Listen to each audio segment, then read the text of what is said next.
Today we're going to be testing out the Halo Trues, a tactile switch by Massdrop.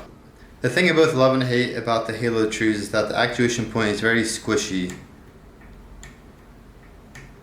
I actually originally thought it was a linear switch when I was playing with it, just because of how easy it is to push down. And then just for reference, here's what a green sounds like.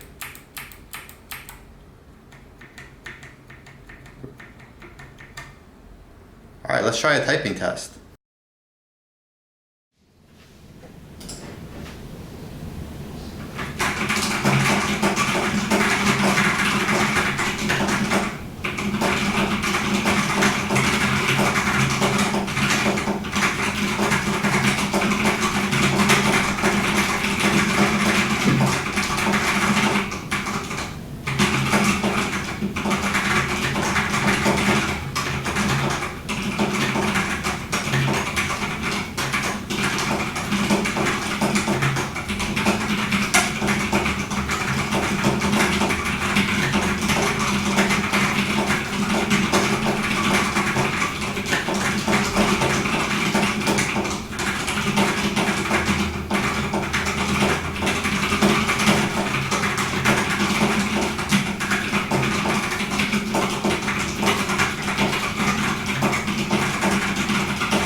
Hey, hope the video was useful in determining the sound of the switch. Not sure how accurate the audio is going to be, but like and subscribe for more keyboard and software related content.